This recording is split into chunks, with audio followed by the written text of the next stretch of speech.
We are live. Good afternoon, everyone. Thank you for joining in this afternoon. News 6 meteorologist David Nazario, Weather Center Nazario, back with a live update. I don't know if you guys can already tell, but I don't know how. I mean, I do. Don't get me wrong. This was something that we discussed for my longtime viewers here on this channel. Something buzzsawing across the Florida peninsula at such a sharp, perpendicular angle to the general geographic nature of Florida. We're seeing it. So this is going to be somewhat of a rough live stream in terms of just discussing everything that we need to go over, especially post the black eye that Hurricane Helene left for a large majority of us in Tampa, St. Petersburg, Sarasota, Fort Myers, up the West Coast into the Big Bend area. As the thumbnail implies, this is round 3. This is 2004 all over again. You can't cut it any other way. We've had 2 hurricanes, and we're coming up on our 3rd one as we speak. Please, if I could encourage you guys, since I've been away from this channel, nudge that like button, smash the heck out of it, share this video, share this information. I'm going to work as hard as I can in the time that I have right now to get you as much information as possible before we either go live again tonight, go live tomorrow. We will be live with round-the-clock coverage with News 6, whether it be here on Weather Center Nazario or just Weather, News 6, WKMG for all of our lovely Central Floridians. This is our National Hurricane Center homepage. The reason I'm starting here is the theory of a backloaded hurricane season is happening. We have Hurricane Kirk that cooked off, was likely a Category 5 for a brief instance, despite National Hurricane Center topping it out at Category 4. Leslie has now gone up to hurricane status and will continue to churn off towards the north, thankfully leaving everybody from the Lesser Antilles through the Caribbean, the Bahamas alone. Bermuda will not be under the threshold for either of these systems. And then we have another potential invest very soon, hot on the heels of Leslie. Then we have Milton, everyone. Milton has been a very dynamic, very volatile situation, and that's why, if you notice, my tone of voice is almost totally different than what we usually do here on the Weather Center, especially. This has been an evolving situation for, no kidding, the last 12 hours. We had an invest yesterday evening when we met with Just Weather, Jonathan and myself. We had a tropical depression at 11 o'clock. We have tropical storm now as of 2 o'clock. This is the latest information from National Hurricane Center. They upgraded early. You can see they released the advisory at 1:25 Central or 12:25 Central Time, 1:25 our time here in Central Florida. 40-mile-an-hour sustained winds, central pressure already down to 1,006 millibars, crawling north-northeast at 3 miles an hour. This system is going to be going backwards. We made the joke last hurricane season about models showing something in the Caribbean going backwards, systems out in the Eastern Pacific going backwards.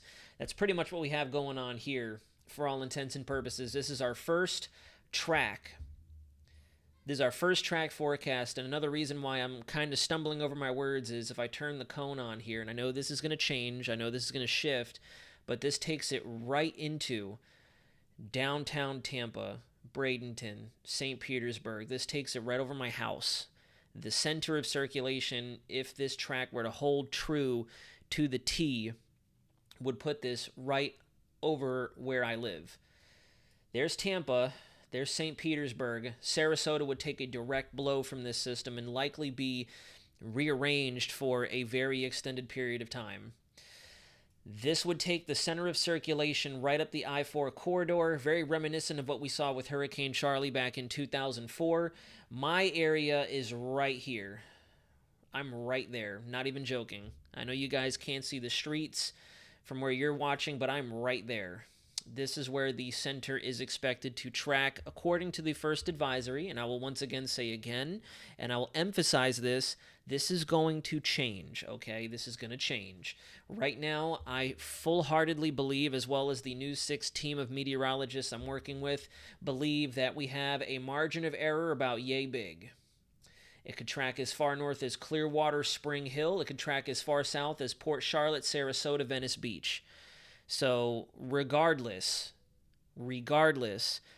this is a direct hit from a Category 2 hurricane, as forecasted, with Category 3 level impacts closest to the center of circulation. And this is going to carve right across the peninsula. And if you take a look at the interactive track, the reason I have this pulled up, this is on National Hurricane Center, by the way. For those of you asking, James Keene, I see you in the chat.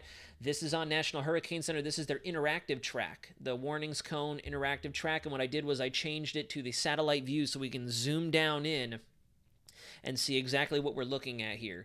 If you guys look at the advisory well off the coast, look how far off the shoreline this is. This is still 75-mile-an-hour sustained winds, and this is what I've talked about on this channel in previous live stream iterations. You look at the geography of Florida, the peninsula, and this goes for an East Coast landfall as well, like Gene and Francis.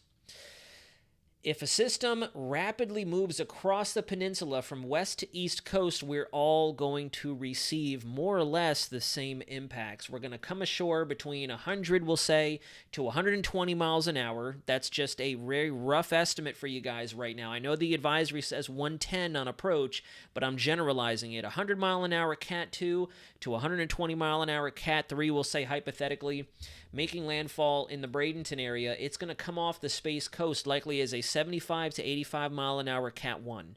So Central Florida, if you're evacuating from the west coast of Florida into Central Florida, you will see hurricane force conditions. This is exactly what we saw with Hurricane Charlie. Charlie made landfall down in Punta Gorda and rocketed up the I-4 corridor into Orlando about 4 hours later, and we still received 85, 90 mile an hour winds in my neck of the woods in Kissimmee. This is an even sharper angle. So this system, depending on whether it's moving between 12 to 18 miles an hour, is not going to have very much time over land to where it can spin down.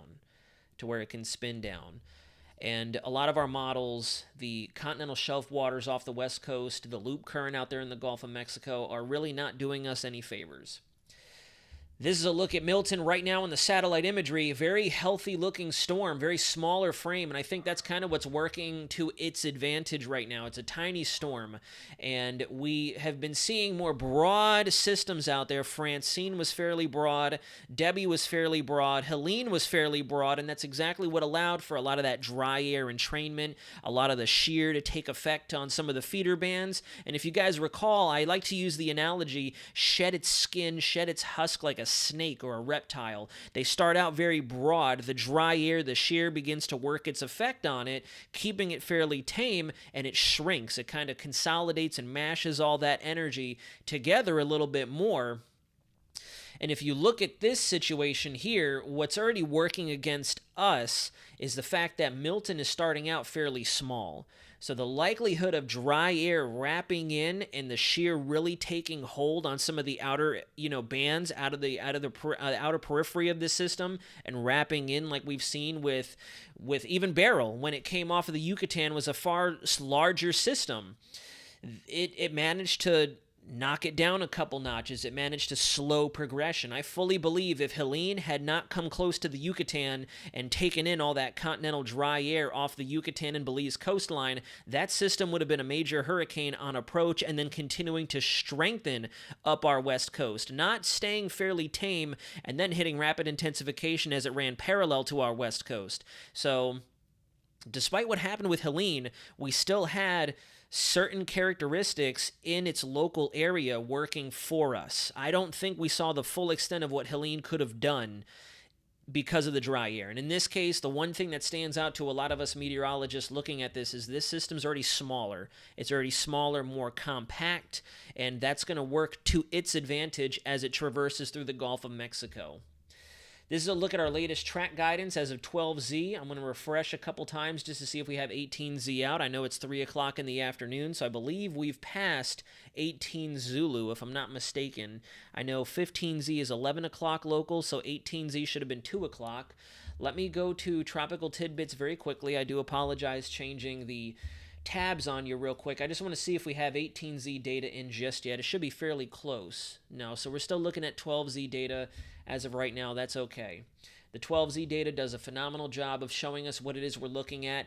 We have a couple of outliers showing something down towards South Florida. I wouldn't put a lot of stock into that, folks. I really wouldn't. These are showing very, very weak iterations. This is if it were to stay a tropical storm and ride its way up into South Florida.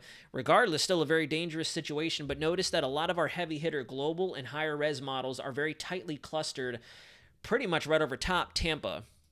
To the north of Tampa, you have Clearwater, you have Spring Hill. Further to the north, you have Cedar Key, Crystal River, I believe. I really can't see this going that far north. I really cannot see this thing hooking up and trying to become more of a Big Bend event once again.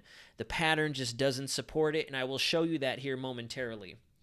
And with that being said, we'll go ahead and transition. Here is Weather Prediction Center. The reason I have Weather Prediction Center pulled up is so we can look at all the mechanisms down at ground level. We have Tropical Depression 14 per their analysis. As we know, this probably was released late, or I should say released early, and we had that upgrade at around 1:25 local time. So pay no attention to TD14. This is Milton down here in the West Gulf. Notice this very strong, dominant, mature system, this purple front with cold and warm sectors attached to it, really spinning through central Canada. That is a very robust fall-like storm. I should say fall storm. We are definitely into fall. It's October 5th. You take it into tomorrow at 12Z. Notice that we have higher pressure across the east coast. We have this dominant frontal system and the troughing in the upper levels supporting it as it comes down. 12Z on Monday, you can see powerful high pressure supported by that trough coming down through the Midwest, the central and northern plains, up over Minnesota, Iowa, Wisconsin, getting into the Great Lakes, still supported by our mature frontal system.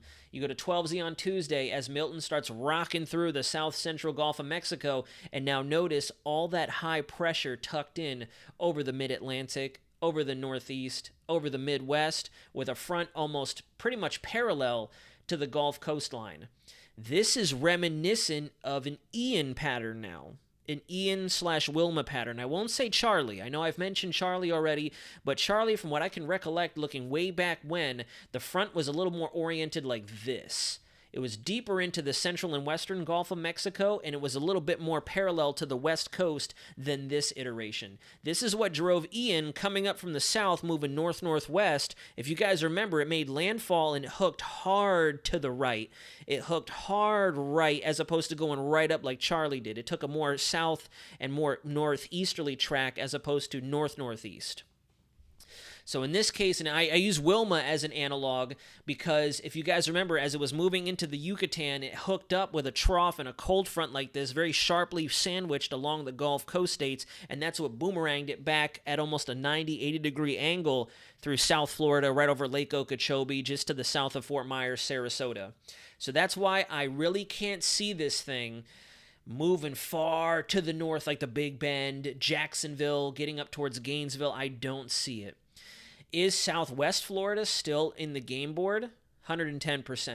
Like, I go back to the interactive chart here. My margin of error, which, again, this is confusing people. And I'm already having folks asking questions. Why is Tallahassee just outside the cone? Why are the Florida Keys inside the cone? We have no model data, no ensembles, no global models, no high-resolution models going that far north or south. Our cone of uncertainty, and this is me being a little generous, should look like this. That should be the cone. This is a West Coast Florida storm. Without a doubt. Even before it was on the board, we talked about how this track is almost a slam dunk. It's, there's really not much wiggle room here. We're sandwiched. We have high pressure to our south and east. We have that big old fall time system coming down.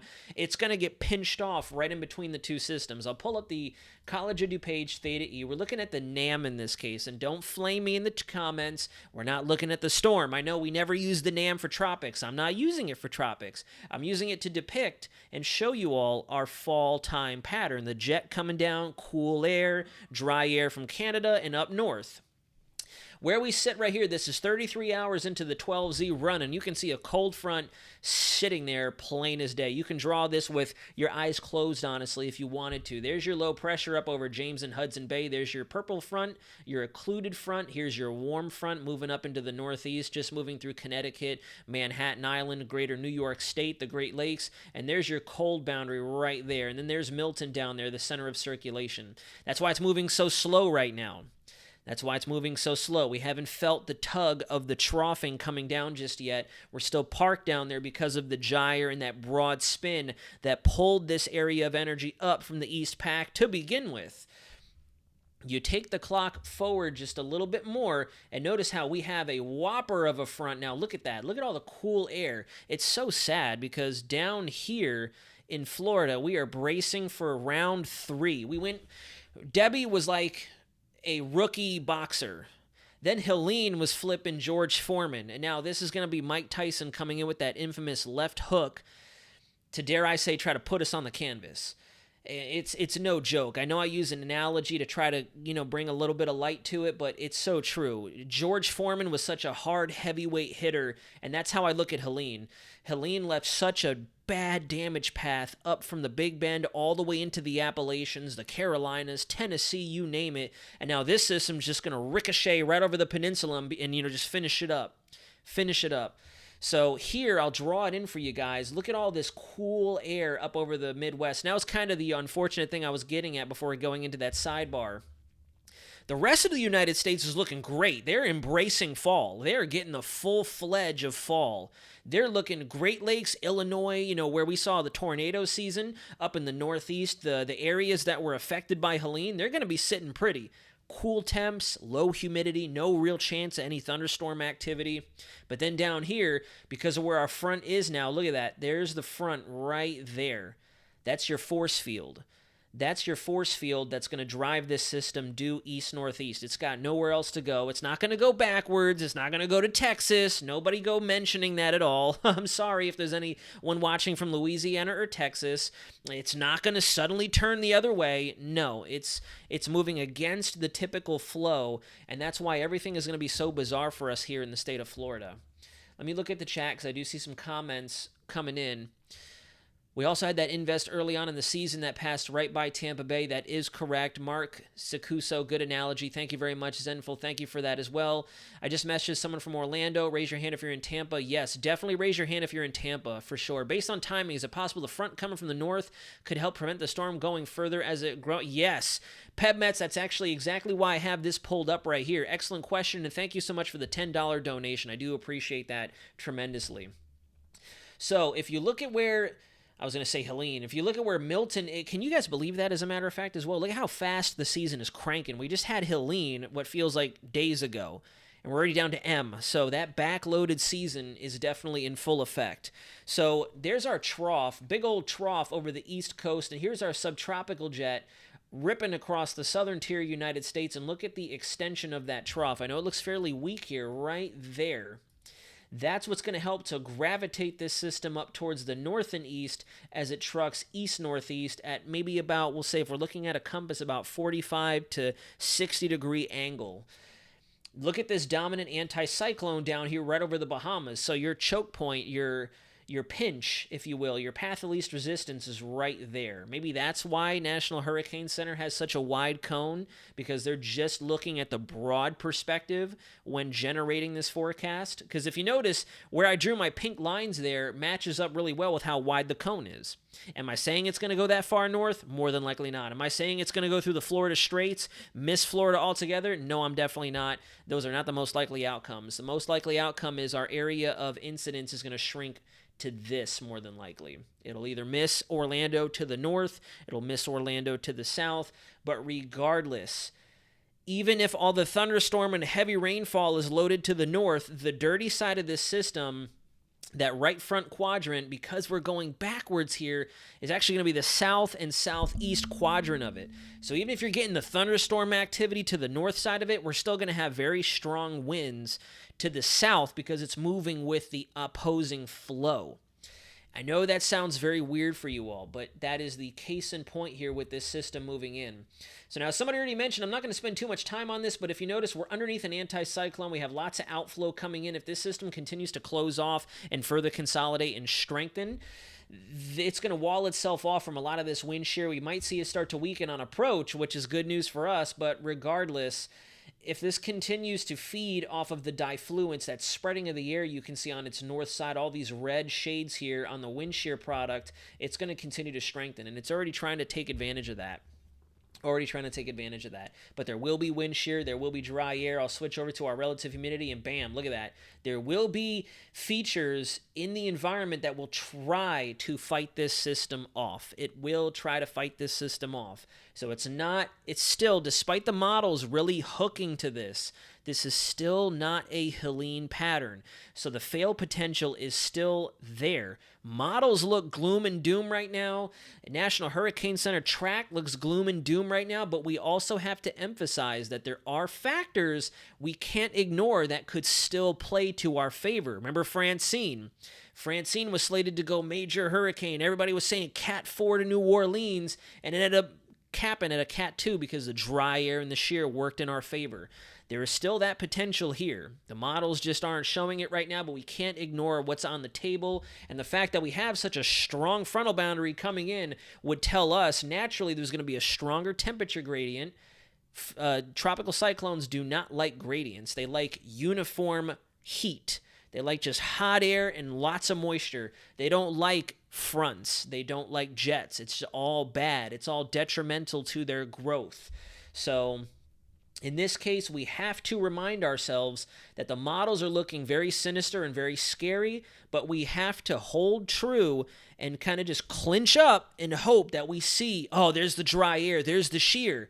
HAFS B earlier this morning did show that representation. Unfortunately, it only played the responsible adult for one model run and then went full weenie right after that. And I'm unfortunately going to show you, because if I don't show you, someone else is going to show you, and you're going to get it from somebody panicking on X or on another YouTube channel. This is a look at a little bit more of that mid-level steering. So we'll go forward in time right here. Actually, I'll go back right there. This is a perfect overlay. Notice here that we have contours, these black, let me change the color so you guys can actually see. Notice we have these black lines over Texas, the Southern Plains, over Dixie Alley, oriented like so. You see that? And then we have the winds coming off of the United States out of the northwest. Then down here, on the east and southeast side of Milton, we have winds coming out of the southwest, right there. And notice that our contour gradient pattern does this. There is that path of least resistance right in through there. There is where this storm is going to go. It can't go anywhere else. It can't go anywhere else. And yes, Helene was affected by dry air. Eldritch Eric. Helene was battling dry air for a long time over the Yucatan, over the southern Gulf of Mexico as it made its way through the Yucatan Channel. It was looking disgusting for a while. I remember, and Jonathan will also mention this on his streams as well, there was a period in time where everyone panicked because they thought the eye had shifted east. That was still that dry air in the storm. It was still the dry air in the storm. That wasn't actually the center of circulation. So the dry air was kind of in there working as our miracle worker, trying to keep that thing suppressed, keep it sandwiched. And we have that once again here in the works. It's out there. We just need to hold steady, not flip our tables and go panicking immediately, because we're still very early in this model run. The only sad thing is we're not going to have very much time to get ahead of this. And if you look, the GFS does a phenomenal job of showing it just getting sucked right through that path of least resistance. Bam. We want, and this is going to sound so callous. And if you guys, if there's anyone watching that gets mad at me for saying this, then I'm sorry. I don't say this from a malicious standpoint, but we need this to trend further south. We need it to trend further south. If this model run right here and the European model verify, this will change Tampa Bay for a very long time. This will be their quite literal 100-year storm. Project Phoenix, if you guys are familiar with it. This puts Tampa in the immediate southeast quadrant of the storm as a Cat 3, possible Cat 4, working its way in. First thing is the sun's rising on Wednesday morning. That would put at least 12 to 18 feet of storm surge right into the bay. You'd have lots of coastal flooding, lots of heavy rainfall to add insult to injury to what Helene already put down to just further ramp up that flood threat. And so that's why it sounds so brutal and so it's difficult for me to even say, but we need it to trend down. We need it to trend south. This will put Tampa and all those other low-lying areas in the offshore flow. Regardless, someone's going to receive this storm, because if it trends south, Sarasota, Fort Myers, Charlotte Harbor, and I'm not wishing this storm on you guys, but I just know that Tampa was beaten up by Helene. They're still barely getting started with recovery efforts. Thankfully, northern Florida, Tallahassee, Apalachicola, Steinhatchee, Perry, we're going to be okay from this one. We're going to see a lot of heavy rainfall, which is never a good thing. We're going to see likely isolated instances of tornadic activity, waterspout activity, but this is, for all intents and purposes, a Florida storm, a central Florida storm in this case. There's the center, still a solid Cat 2, pretty much right over Ocala, according to this model run.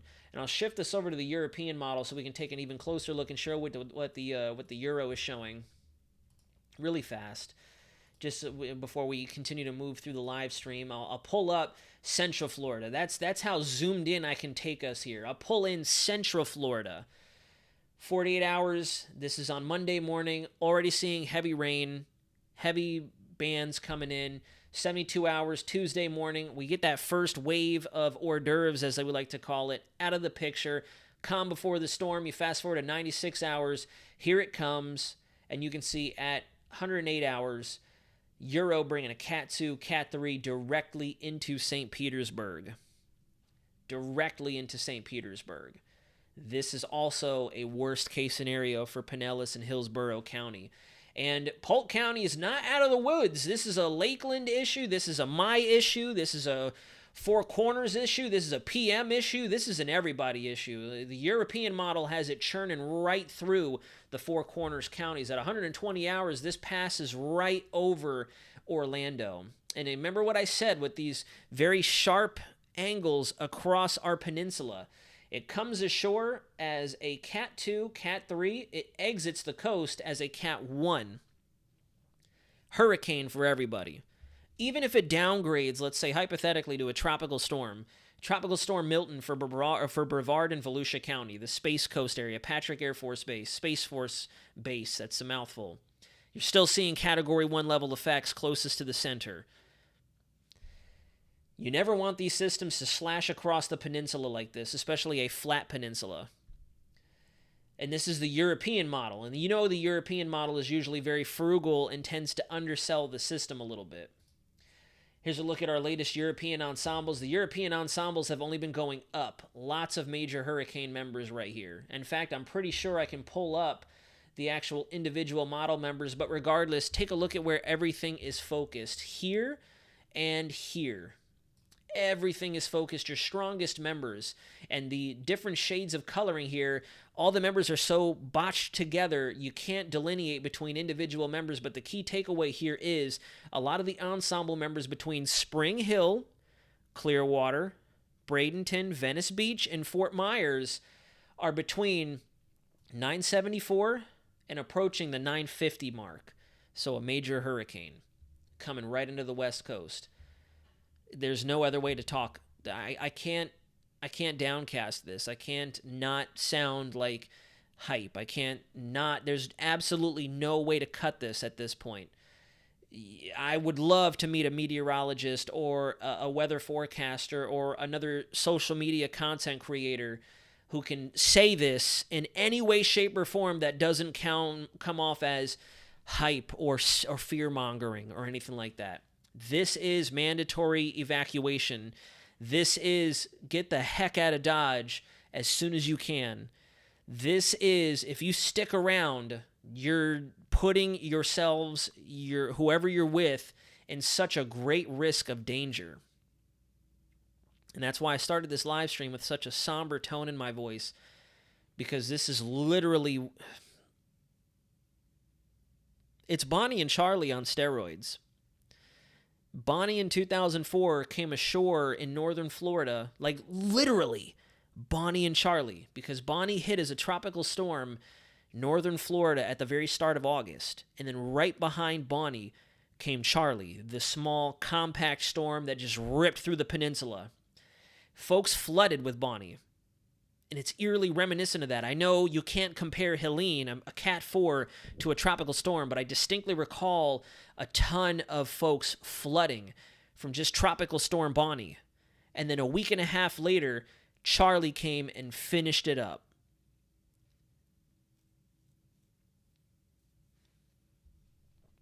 You switch over to the GFS ensemble members, and they're exactly the same song and dance.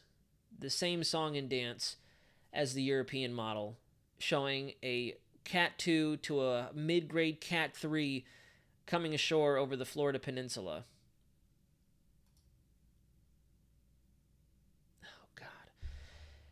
And then we have this. And then we already have folks talking about this, and I don't want to take away from what we're discussing now, but the Western Caribbean, mid to late October, I'm sorry. Feels like August. Mid to late October, still watching. GFS, I'll switch the AOI to the Caribbean. You look down there past Milton, we're still watching. Still watching. This is as 2004 as us native Floridians can get, and I really appreciate everyone in the chat right now dropping the donations. We had to go out this morning and start grabbing supplies. This is not a situation to where I'm reporting to you all from the safety of Illinois, from the safety of Utah, from the safety of wherever. A lot of us are in the trenches together. So as I'm reporting on this and looking at the data, I need to remember that where I'm sitting right now is at risk. Where I'm sitting right now is at a great risk, a very great risk. I remember Charlie. I remember what my neighborhood in Kissimmee looked like after the fact.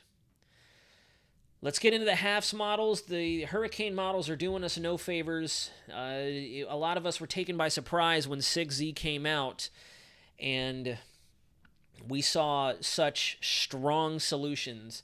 This is the HAFS A model, valid for very late in the evening Sunday. This is 11 p.m. Sunday. HAFS A, major hurricane on approach, takes it just to the immediate north of Tampa Bay. I'll zoom us in. I'll zoom us down so we can see. There's our landfall. 11 o'clock on Wednesday. 962, Cat 2, Cat 3. Look at all those winds funneling into the Tampa Bay area. Worst case scenario for a lot of folks out there. Worst case scenario for St. Petersburg, for Clearwater, for Bradenton and Sarasota. You're not getting off the hook. You're definitely not getting off the hook here. That's HAFS A. HAFS B, I'll zoom us down so we can take a closer look, all of us together. HAFS B was the responsible adult for 6Z. 12Z, we rock it down to 930...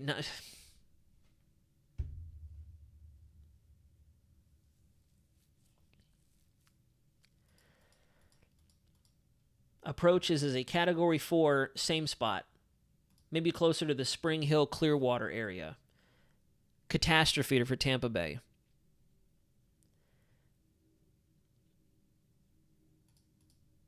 Marches up towards Ocala, towards my relatives in Daytona, DeLand, St. Augustine, as a Cat 2. Again, notice, comes ashore as a Cat 4, leaves as a Cat 2. And still maintains its intensity before going frontal here. You can see going frontal here. That's fully frontal now. Look at that weird oval-shaped center of circulation. That's the dry air. That's the dry air right there. H-Wharf is just as somber. H-Wharf is not pumping the brakes at all. Let me make sure my head is not in the way for you guys. H-Wharf rockets down and mimics the HAFS B. 924, 925. Comes in further south. A direct impact to to St. Petersburg as a Cat 4.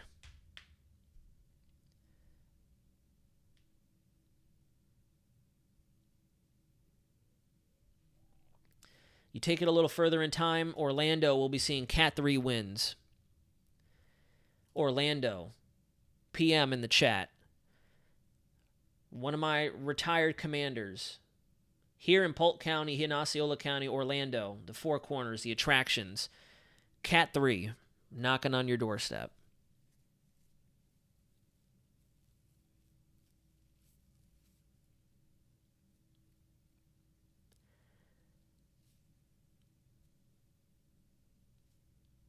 I don't... We still have time. We still have time for this to change. We get reconnaissance data in for tonight. I will be awake to see what 0Z shows. I believe the first TC pod, the Tropical Cyclone Plan of the Day, I'm pretty sure it stipulates that they'll be in there sometime around mid-afternoon. Let me take a look and see. Maybe they're getting in there. No, not yet. I believe they go in this evening, and we should have data put in for 0Z, if not 6Z. So that'll really be telling for us. H-Wharf, and again, I can't emphasize this enough, comes ashore as a Cat 4, leaves the Space Coast as a borderline Cat 4. Cat 3, you have a major hurricane slamming the West Coast. You have it coming off the coast as a major hurricane. This is precisely what I mean. Even if this peters and drops to a tropical storm, you're going to have a tropical storm hitting one side, a tropical storm hitting another side. It's at such a sharp angle. It's essentially cutting across the peninsula and taking the shortest path that it possibly can. If it were more of a Charlie even, we would want that. We would almost want a Charlie path in this case, because when it comes here, by the time it gets to the greater Orlando area, remember, it was a Cat 1. In this case, we're only going over 3 counties. We have a Cat 4 making landfall, Cat 4 conditions over Polk, Sumter, Osceola, Orlando. HMON, not doing us any favors. Blows right down to a Cat 4. 936, 933, 932, 930, 929, 924, 929, 937, a little biased to the north. Little biased to the north. Still a dangerous situation for everybody out there. Very, very dangerous situation. So you will be under mandatory evacuation. Everybody on the West Coast, you will be evacuating. You will be evacuating. And if you're not required to evacuate, so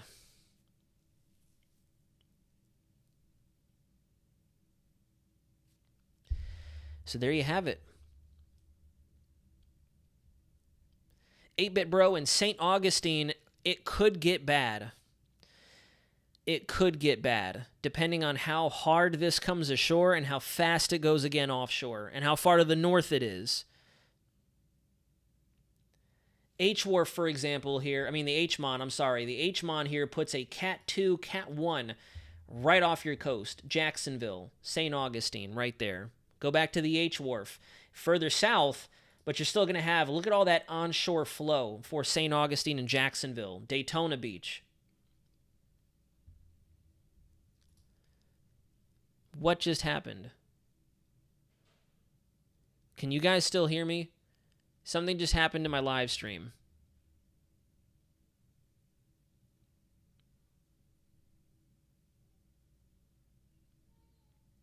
Am I still with you guys?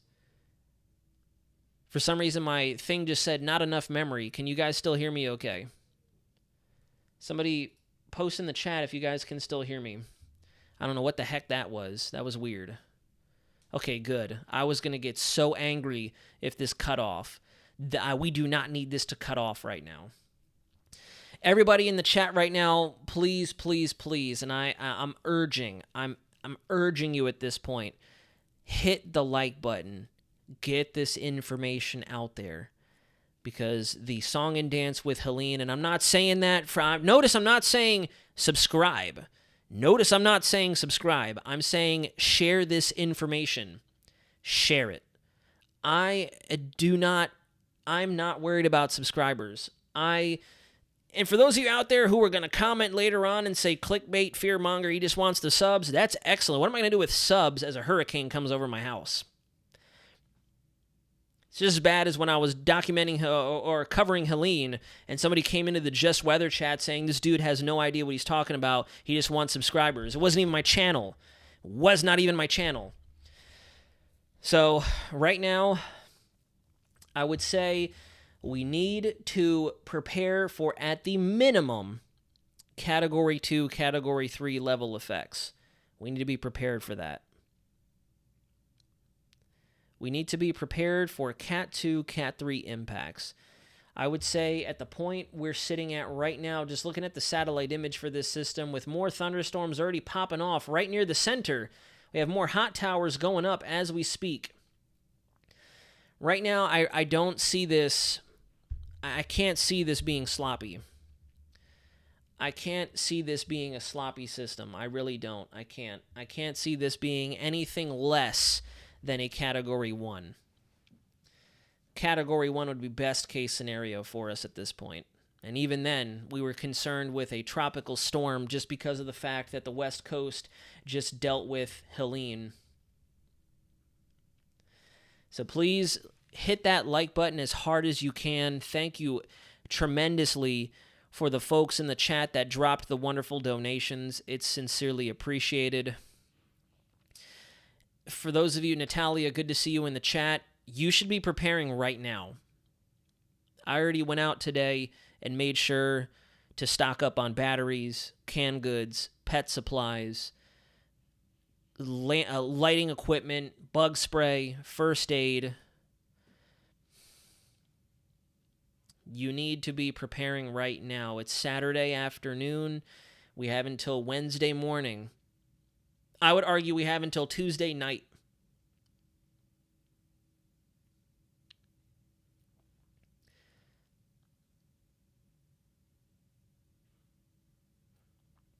But we're going to be here for you guys. Yes, Scrooge McDuck, that's another thing on my to-do list. We have propane here. If you have propane, definitely refill. If you don't, recommend Art House BVI, medications, absolutely, vitamins, supplements, especially if you lose power, especially if you flood, bug repellent, bug spray, bug barriers, because with a lot of water, mosquitoes, wasps, bees, roaches, spiders, scorpions, snakes, you name it, they're going to be displaced. Check in on your neighbors, check in on your coworkers.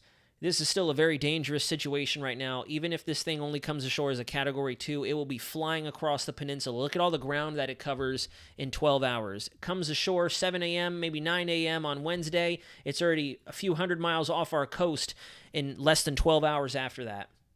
So this thing is going to boogaloo. It's not going to have very much time to weaken. That's going to help us with the storm surge, faster moving systems, not as much storm surge, so we have that going for us. We got to pick and pull any positives that we can at this point, any positives that we can pull from this point.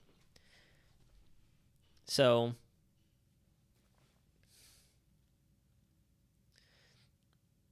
and yes, we have flood watches across much of Central Florida at this point already. So smash that like button, guys. Stick with us here on the Weather Center and at News 6. Myself, the rest of the Pinpoint Weather team at WKMG, Jonathan Kagas, over at Just Weather. We're going to be doing a lot of coverage.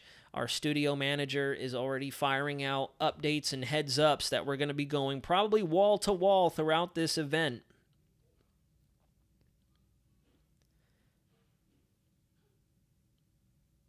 So everyone is taking this serious. Ocala is in danger, yes. If we see those tracks biased towards the north, Ocala could take a direct hit. Remember, I'll show you the interactive track again.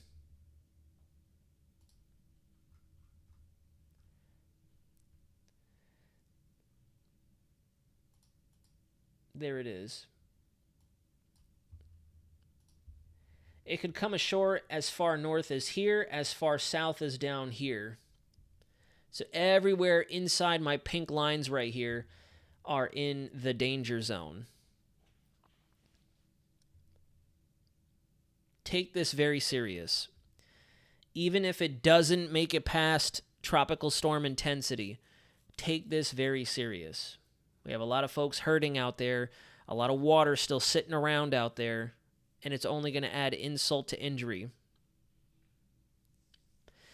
Calypso 7C, better way to word your question is how much further south will it go if it's weaker? Again, look at where I have my second pink line here. If it's weaker, it'll likely traverse much closer to Fort Myers, maybe just to the south of Punta Gorda. Closer to Lake Okeechobee, Port St. Lucie on the other side. I don't see that happening. Let's check back at our models, see if maybe we've gotten our latest information, our latest spaghetti plots. I really want to see if we get 18Z while we're on the stream.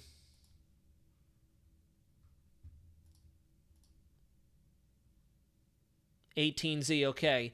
So we're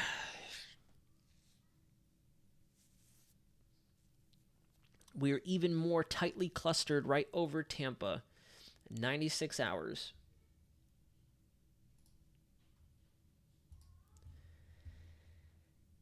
Here's where the general average is for your intensity models. Low-end Cat 3 to high-end Cat 1. This is what we should be prepared for. And I would caution we should be definitely more so focusing on Cat 3 and Cat 4. Even if it's only a 1. Even if it's only a 1, prepare for 3 and above. Just because of what we're looking at here. Look at the latest track guidance here.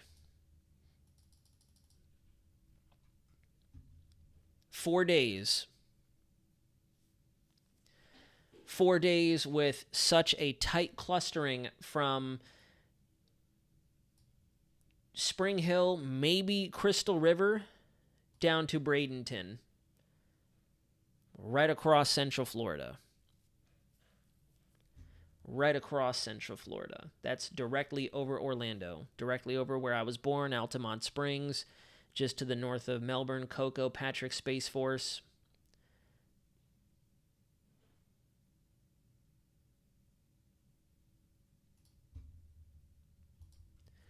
And I will leave you guys with that. There's still a lot of time for things to change. There's still a lot of time for some wobbling, some wiggling. So please don't fully invest in this. But at the end of the day, it's coming. We can't really stop this at this point. We have a named storm. We have a named storm, and it's going to strengthen. It's going to have at least a quality 48 hours to strengthen. Obviously, we have 96 or so hours till landfall, but I'm giving us that 48 hours of quality intensification because we don't know if there's going to be dry air, if the shear is going to play a role, if the front is going to knock it south, if the front's going to destroy it. There's still, again, room for failure for this system. There is still, there's hope. There is some positivity to be taken away from this. So that's why I would confidently say we have about 96 or so hours, give or take, before landfall, and a quality 48 hours of intensification. 96 hours over water, as we saw with Helene, as we saw with Francine, as we saw with Debbie, doesn't necessarily mean a rapidly intensifying Beryl or Michael or Ian or anything like that. So I'm saying we have 48 quality hours spent over water where this system can just have at it. Miami, Florida is not looking too bad right now. West Palm is not looking too bad right now. You'll be on the south side of the system. But the Central Florida viewing area needs to be paying very close attention to it. Everybody on the West Coast. Everybody on the West Coast needs to be paying attention to this. Everybody does.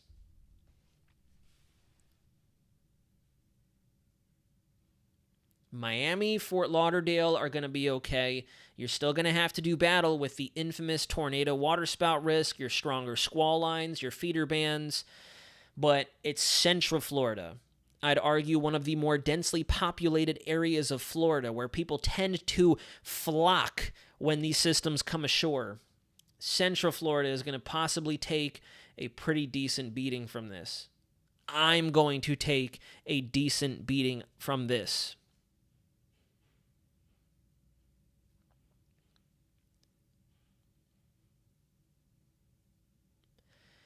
Next update will likely be tomorrow. Again, we still have 4 days, so stay off of social media. If you have trusted sources who will be updating you via social media, including myself, if you follow me elsewhere for those static on-the-spot updates, then definitely keep tabs, touch and go with us. But stay off of social media. Don't sit at home just waiting and watching. Take action. 96 hours. This is the action phase. When we are at 24 hours, when we are at Tuesday, you should be wrapping up. You should not be getting started. You should be starting right now. We can see it. It's on the board. You should be taking action. This is your action phase in your preparations, your planning. Emily Walker, I feel for you in Clearwater. Clearwater is right underneath a large majority of our spaghetti plots here. Lakeland is not safe. Lakeland is 45 minutes immediately west of me. Lakeland is not safe. I'm not safe. To put that into perspective, we have almost 800 people watching right now. If you are still in the chat convinced that I'm just going crazy, I have no idea what I'm saying, I'm looking for the views, I just want the popularity, I'm in danger. I'm in the path. The orange, the gray, the black puts me and my loved ones in harm's way. So no, I'm not just sitting here having fun with this. This is not a joke. Jacksonville will likely see some strong onshore flow from this. You will likely see some strong thunderstorms on occasion from this. Port St. Lucie, depending on how far to the south this system will be, are not out of the woods. It's going to depend a lot on what takes shape as we are 48 hours from landfall. Fort Lauderdale very well could. Fort Lauderdale very well could see occasional tropical storm level winds because remember, it's moving backwards. It's moving backwards, so your right side is going to be on the south. The southern half of the system is going to be moving with the environmental flow. So your sustained, stronger winds will be on the south side and the east side of this system. That's the weird thing about these backwards moving cyclones. When Helene came up like this, the right front quadrant, the dirty side, was up here. If you look at my pie slice there. This system coming in like so, I'll use a different color for you guys. This system coming in like so, your right front quadrant is going to be like this in this case. Thunderstorms are likely going to stay to the north because it's going to interact with the shear, that frontal band, etc. But your winds are going to be very focused on the east, north, and south quadrants of this system. It just as a matter of fact, look at the hurricane models. Oh, we are very zoomed in. I'm sorry. Before we wrap up, look at the hurricane models in their depiction of the symmetry of this system. Look at how expansive we are on the north, the south, and the east side. Let me go back a little further so we can get rid of the land. I mean, that's a very symmetrical storm regardless, but you guys know what you guys are picking up what I'm putting down. Because we're moving with the environmental flow along the south side of this system, your strongest winds are going to be pretty much here. That's your right front quadrant in this case. So please, we have a lot of folks watching right now. We have a lot of folks who should be sharing this information. Click that like button. If you want to subscribe, it means a lot. I'm not looking for subs right now. I'm not looking for subs. I'm in the path of this system. The H-Wharf puts a Cat 3 quality Cat 4 on my doorstep. This would be Orange County. This would be Sumter County, Lake County, Polk County down in through here, Osceola County. All of us receiving the right front quadrant of anywhere between a 960 to a 940 millibar hurricane. These are strong winds. Anywhere between 75 to 100 mile an hour winds down at the surface.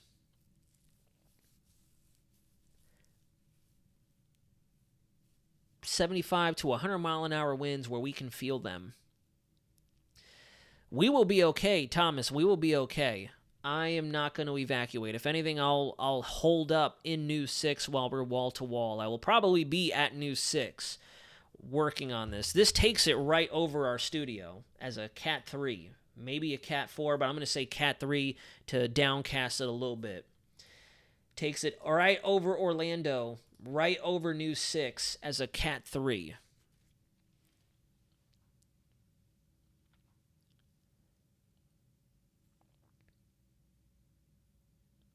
So yeah, we're all going to have to take this very serious.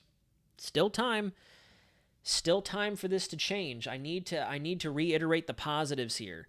There is still time for this to change. Very much so. We have a lot of time ahead of us still. I know it doesn't sound like much, but a lot can change in 6 hours, 12 hours, 24 hours.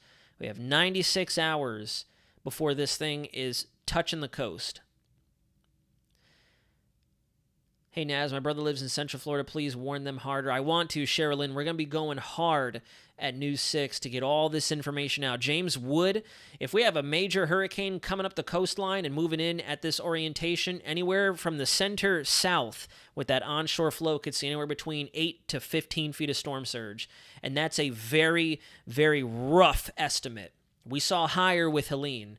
I'm going down. I'm nudging it down because this is still expected to be weaker than Helene. It is still expected to be weaker. It should be weaker. We don't have as pristine of an environment, of an atmosphere to this thing to just blow up. That's why it's really spooky to see the hurricane models blowing this thing up as hard as they are.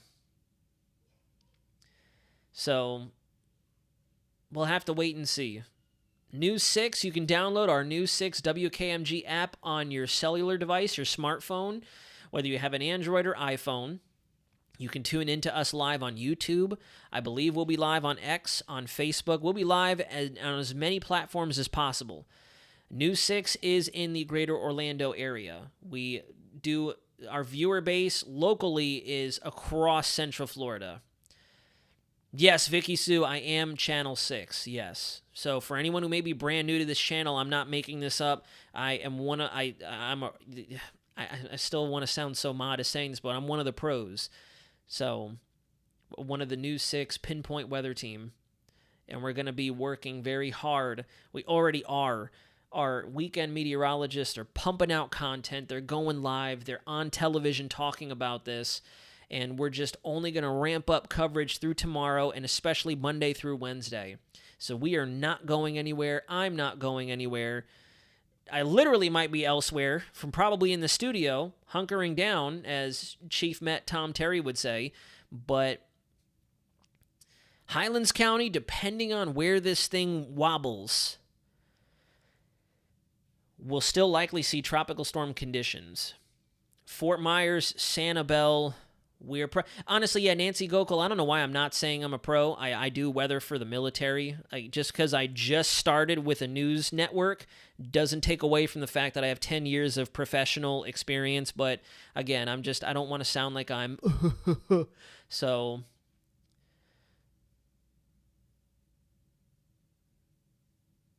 No, Wildcrats 16AJ, don't evacuate Orlando.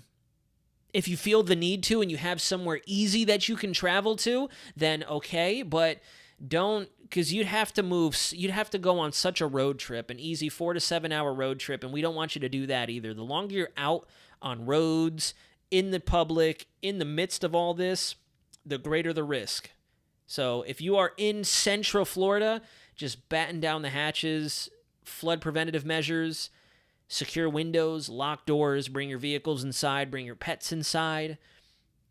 Understand the orientation of your house. This direction is the south side of my house. That way is the north side of my house. So as this system comes in, if it's to the north of Polk County, the strongest winds are going to be coming right up the front of the house, which is good news. Only one window and the garage door.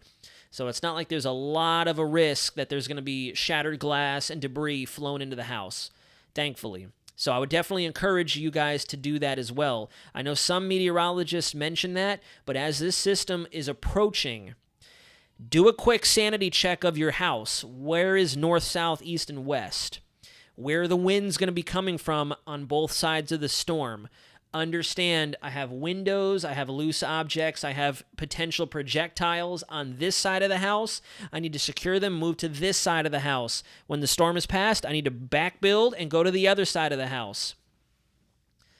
So, Carl Dennis, if I had to give you an early prediction, I'd say anywhere Cat 2, Cat 3. Category 2, Category 3. Second floor apartment, depends on where you are. You're not high enough to where you're going to see a difference in winds. You'd have to actually go several stories high, 5, 6, 7, 8 floors high before you start to unrealize what the land and the buildings and the terrain does to our surface winds as this moves over land. So I wouldn't overthink a second floor apartment.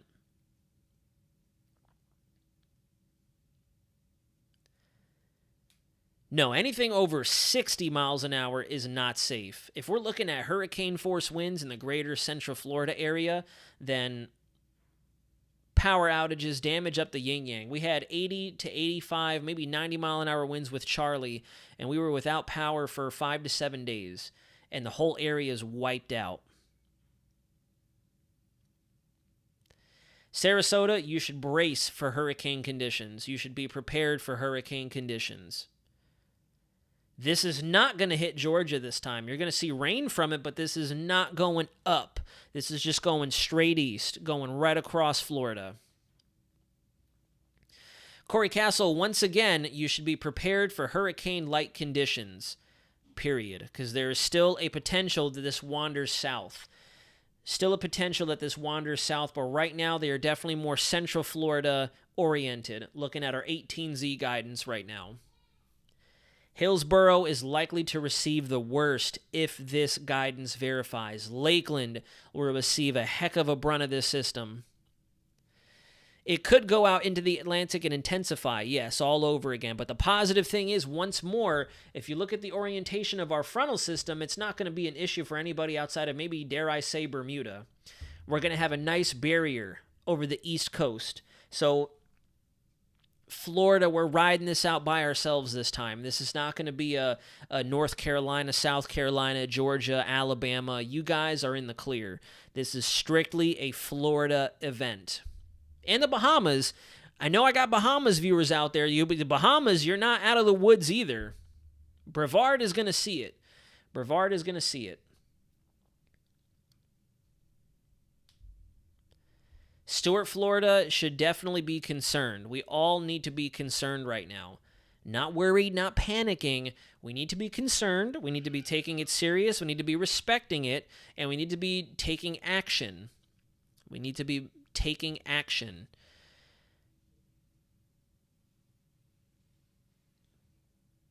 So everybody in the chat, we're just shy of 1,000 viewers. Please hit that like button. We need to get the algorithm back on our side. I know I was away while I was up in Virginia with the Navy. I need folks to hit that like button. And again, if you're generous enough to subscribe, I love you for that. I'm not going to say don't subscribe, but I'm not worried about the subs right now. I want you to tap that like button ever so nicely so we can get this information back into circulation, get people talking, get people spreading the information out. We just need to know. We need to tell everyone that this is coming. We just need to tell everybody that this is coming. Central Florida needs to be prepared. We need to be prepared for anything from as weak as a Cat 1 to a Cat 4 level event. Brevard will likely see hurricane conditions if this system rides across, as all of our models are predicting right now. Bradenton will receive hurricane level impacts if it decides to come ashore right near Tampa Bay. Again, look at the guidance here. This is going to shift. It's like a Geiger counter. It's like a Geiger counter. So this will go up and down. It's going to go up and down. The H-Wharf came south. The HAFS models went north. So it's going to keep bouncing around. Downtown St. Petersburg is right underneath our spaghetti plots here, so you'll receive this storm. Spring Hill, just to the immediate north of a lot of our spaghetti plots, if not a couple of them, inside the plots. Crystal River, you're going to be on the immediate north side of the system. You're not going to escape. Northern Lake County is right underneath a lot of our plots here. Altamont Springs is right underneath a lot of our plots here. Central Florida, everyone in Central Florida needs to be watching this like a hawk. Florida Keys, finally, I can say not as much. Not worried, not as much. Still keep an eye on it, but not nearly as much. If you're down in the Keys, down in Miami, Fort Lauderdale, Homestead, Lakeland, you need to watch. Osceola County, you need to watch. You need to be prepared. Florida Mark, Charleston, South Carolina is not going to see this storm. There's no way it's going to turn. Not going to turn. Again, look at this force field here. We have a massive front that's just going to be ripping this thing off towards the east-northeast. High pressure over the Carolinas, over Virginia. So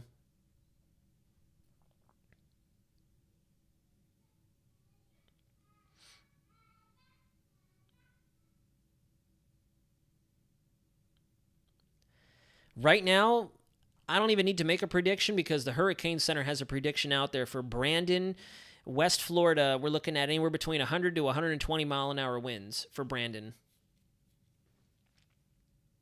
Marion County will receive the storm as well. A lot of our ensembles going over Marion County.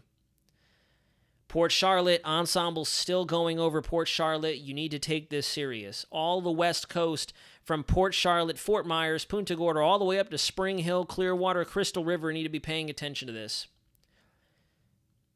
Naples will need to watch, for sure. Naples will need to watch. Sebring will need to watch. We're pretty much listing everybody in Central Florida. Everybody in Central Florida. Before we wrap up the live stream, because I need to go, we have stuff to do here. Find yourself on a map, find yourself on this map and understand there are a lot of models taking it right over our heads. I'll go back over to let me see if Weather Nerds is in so we can zoom down real close at all the ensembles. Let's go here to the zoomable tracks.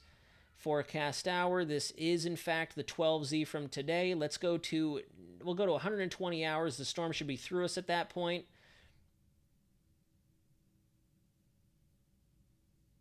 The heck is this? Why do our...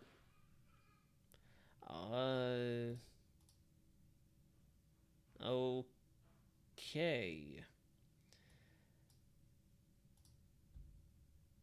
Somebody broke Weather Nerds. I don't even know what this is. It just disappears. I wanted us to be able to zoom in.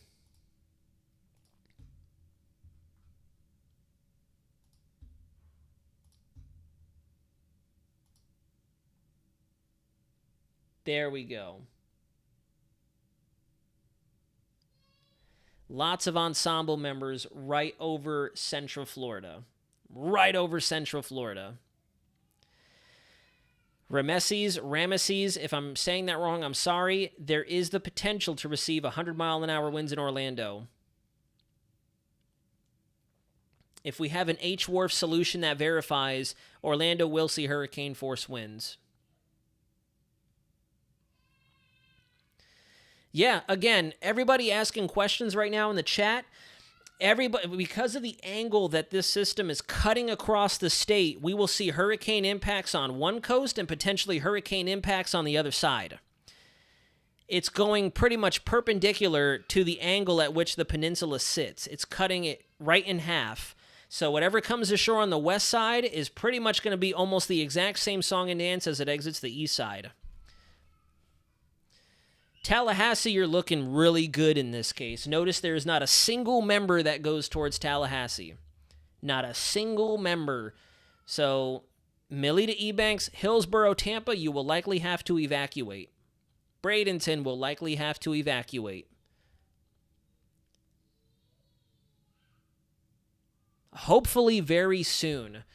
Hopefully they will get... I figured that Ron DeSantis was going to mention something about a state of emergency as soon as the first track came out. And it doesn't look like we have anything just yet, which is very weird. So hopefully very soon.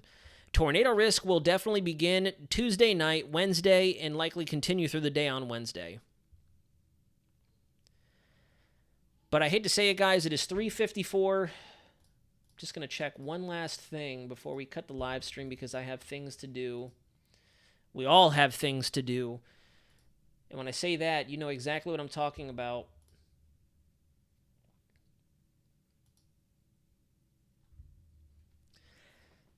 So we'll have to give it a little bit more time. We'll have to give it another 48 hours to get a better feel for what it is this thing's going to look like on approach. Please hit that like button if you could. Please drop me a comment in the comment section down below, and I will make sure to get back to you as soon as I can. And, yeah. As the infamous weenie YouTube thumbnails out there like to say, here we go with the giant arrows. It's pretty much where we stand right now. Here we go. So I'm going to leave you guys with that, and we will be chatting again here very soon.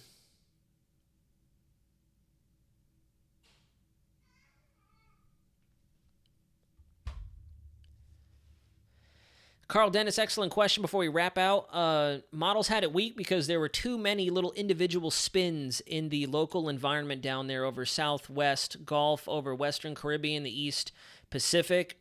The models really couldn't pick up on anything. They were trying to latch on to whatever area of convection and the area of thunderstorm and try to develop it, but there was too much competing activity.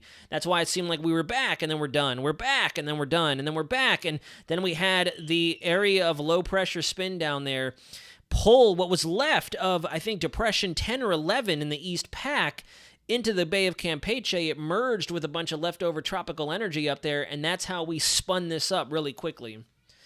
So, Christine Estrada, I completely agree.